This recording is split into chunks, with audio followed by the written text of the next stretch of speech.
Alhamdulillah. Alhamdulillahilladzi yassara lana asbabal mani'ati minat dalali wa ibtidan. Asyhadu an la ilaha illallah wahdahu la syarika lah wa asyhadu anna Muhammadan abduhu wa rasuluhu alladzi la nabiyya ba'da. Fa ya ayyuhal hadirun ittaqullaha haqqa tuqatih wa la tamutunna illa wa antum muslimun. Wa qala Allah ta'ala fil Qur'anil Karim, a'udzu billahi as-sami'il 'alim minasy syaithanir rajim. Qala rabbi bima aghwaytani la uzayyinanna lahum fil ardi wa la ughwiyannahum ajma'in. Al-ayat. Puji dan syukur kita panjatkan kepada Allah. Pada siang yang berbahagia ini kita diberikan taufik dan hidayah olehnya. Alhamdulillah, salah satu titahnya sebentar lagi akan gugur, yaitu salah satu kewajiban fardu melaksanakan sholat Jumat di masjid yang mulia ini. Bapak-bapak, ibu-ibu, bapak-bapak sidang Jumat yang mengharapkan ridha Allah, sebagaimana yang sudah kita mafhum dengan berbagai media, berbagai informasi melalui para pendakwah kita, bahwa hidup kita di dunia ini Allah telah menciptakan kita, fungsi dan tugasnya adalah untuk menghambakan diri kepada Allah. Wa ma khalaqtul jinna wal insa illa liya'budun. Dan tidak semata-mata kami ciptakan jin dan manusia hanya untuk beribadah, menghambakan diri kepadaku. Itu kata Allah. Bapak-bapak sidang Jumat yang mengharapkan itu Allah, pada saatnya kita diperintahkan dan ditugaskan untuk beribadah, mengabdikan diri kepada Allah. Fenomena yang terjadi pada kita sebagai manusia ternyata hanya persentase beberapa saja yang bisa taat dan patuh kepada Allah untuk beribadah kepada Allah. Al-mislu, contohnya pada saatnya ayat Al-Quran menjelaskan waktu sholat Jum'ah, kata Allah, fas'au ila dzikrillah wa dzarul bai'. Segera kembali mengingat kepada Allah untuk melaksanakan sholat Jumat dan tinggalkan segala kesibukan, segala perdagangan yang kau lakukan. Demikian kata Allah dalam Al-Quran. Tapi tidak sedikit di luar dari masjid ini, di luar dari kita yang sedang melaksanakan sholat Jumat, masih saja yang lalu lalang orang dengan notabene-nya muslim dengan KTP-nya, tapi dia tidak mengingat dengan panggilan Allah untuk melaksanakan sholat Jumat. Kita maklumi kalau beliau itu sedang safar, karena ada rukhsah bagi orang yang safar, sedang dalam perjalanan. Tapi segenap ruang lingkup lingkungan yang terdekat saja dan berada di dalam rumah, kalau tidak melaksanakan sholat Jumat, tentu pada saat itu dia sedang bermaksiat kepada Allah, sedang tidak taat kepada Allah, karena Allah memerintahkan untuk beribadah kepadanya. Bapak-bapak sidang Jumat rahimahullah, terus gerangan apa yang menyebabkan mereka tidak taat sementara kita taat mengikuti panggilan Allah? Datangnya azan kita langsung menghadap kepada Allah, datang ke masjid, datang ke Baitullah. tentunya ini adalah niat dan fungsi syaitan yang berperan. Karena syaitan itu diciptakan oleh Allah, sama seperti halnya kita diciptakan oleh Allah untuk menghambakan diri kepada Allah. Salah satu misal saja, pada saatnya setan itu diciptakan oleh Allah, kemudian dia diperintahkan oleh Allah untuk bersujud kepada Nabi Adam, untuk taat dan mengikuti Nabi Adam. Tapi dengan kecongkakannya syaitan, dengan kecongkakannya, kejahatannya, dia mengaku dirinya tidak sama dengan diciptakannya Nabi Adam. Nabi Adam diciptakan tanah, sesungguhnya kami diciptakan dari api dan kami akan lebih mulia daripada Nabi Adam. Demikian perkataan setan pada saatnya Allah perintahkan untuk mengabaikan diri kepada Allah.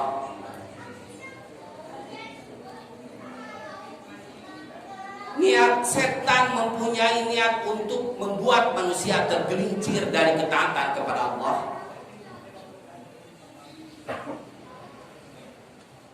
Dalam Al-Quran surat Al-Hijr, bagaimana dialog setan dengan Allah. Ya Rabb, ya Tuhanku, kata setan, dikarenakan engkau telah memutuskan bahwa aku ini sesat, maka aku akan menjadikan mereka memandang indah, akan jadikan manusia memandang indah kepada kehidupan di dunia. Segala perbuatan maksiat akan dinyatakan indah oleh manusia dengan godaan syaitan di muka bumi ini, dan aku akan menyesatkan mereka semuanya. Demikian idealisme dan komitmennya syaitan untuk menggelincirkan manusia agar manusia tidak taat dan tidak patuh kepada Allah. Maka demikian yang menjadikan pertanyaan, akankah kita mengikuti jejak nafsu syaitan?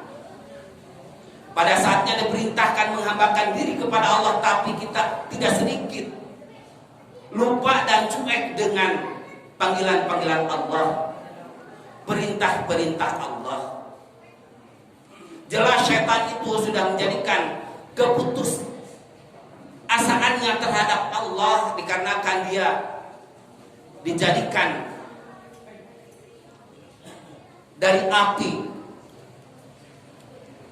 bernego kepada Allah supaya dia itu menjadikan makhluk yang paling mulia, sehingga tidak taat untuk menghambakan diri kepada Allah dan tidak mau sujud kepada Nabi Adam atau mengikuti perintah Nabi Adam. Bapak-bapak jemaah Jumat yang dirahmati Allah, lantas siasat apa saja syaitan menggoda merasuki pada diri-diri manusia? Siasat setan yang pertama adalah menyebarkan permusuhan dan menjauhkan diri dari zikir kepada Allah. Tadi awal sebutkan bahwa kita mengingat zikir kepada Allah, salah satunya yaitu salat Jumat, karena itu adalah merupakan salah satu zikir kepada Allah. Sangat beruntung kita masih diberikan taufik dan hidayah oleh Allah, sedangkan di luar dari kita mereka berhasil digelincirkan oleh syaitan untuk tidak taat kepada Allah, untuk tidak zikir kepada Allah, dan mereka menjadikan manusia-manusia bermusuhan. Syaitan bersiasat untuk manusia tidak bersatu, tidak marhamah, padahal Allah perintahkan rohama bainahu, berkasih sayanglah terhadap di antara kalian.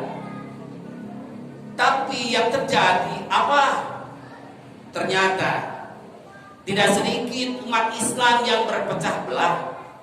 Tidak sedikit umat Islam yang tidak mempunyai kekuatan, sehingga pada saat ada kejahatan yang menimpa pada umat Islam, ada teror yang mendikte terhadap umat Islam, ada justifikasi penghukuman negatif terhadap umat Islam tidak kuat untuk membalasnya. Umat Islam tidak kuat untuk melawannya dikarenakan kekuatannya seperti buih di lautan.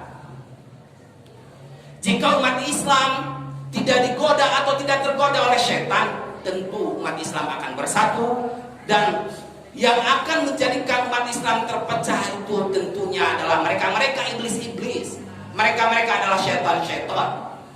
Ulama-ulama kita dibenturkan, ulama-ulama kita dinistakan, ulama-ulama kita diteror, ulama-ulama kita ditakut-takuti. Padahal beliaulah pengemban amanah risalah Rasulullah. Siapa mereka-mereka yang mengejar para ulama kita? Siapa mereka-mereka yang membunuh ulama-ulama kita? Merekalah orang-orang yang dirasuki iblis. Mereka-mereka lah setan-setan yang telah berhasil dituduhkan oleh iblis. Bapak-bapak sidang Jumat yang mengharapkan ridha Allah, lantas apa saja untuk kemudian kejahatan setan itu bisa merasuki pada diri kita? Yang kedua adalah menyebarkan bid'ah dalam agama.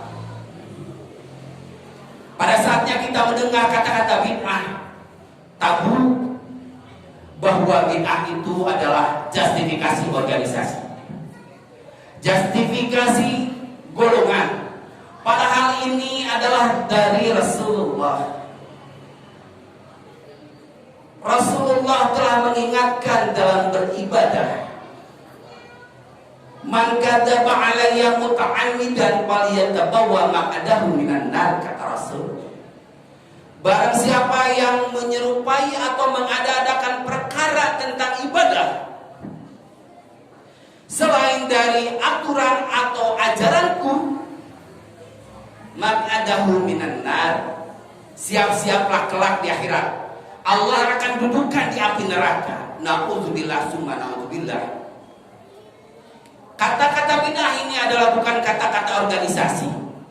Kata-kata bid'ah ini adalah bukan kata-kata golongan atau paham, tapi ini adalah risalah dari Rasulullah agar kita tidak terjerumus ke dalam kebid'ahan.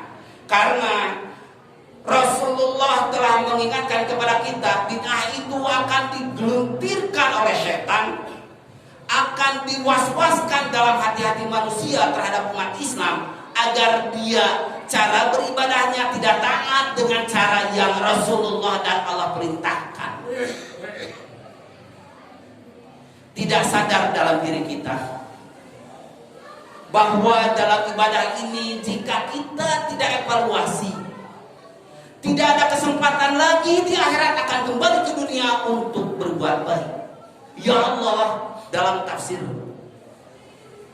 kembalikan kami sesaat saja ke dunia untuk kami beribadah lebih baik, untuk kami beribadah sesuai dengan perintah Engkau dan sesuai dengan tuntunan Rasulullah Muhammad SAW. Demikian kekecewaan atau kekhawatiran kita di yaumil akhir tidak pernah kita takuti, yang tidak kelak akan kita kembali lagi ke dunia. Hanya di dunia ini adalah hal yang panas saja. Padahal kalau kita evaluasi, banyak kebid'ahan dalam ibadah yang tentunya itu harus dievaluasi oleh kita sebelum kita ajal menghampiri kita, agar kita bisa beristighfar dan taubat kepada Allah.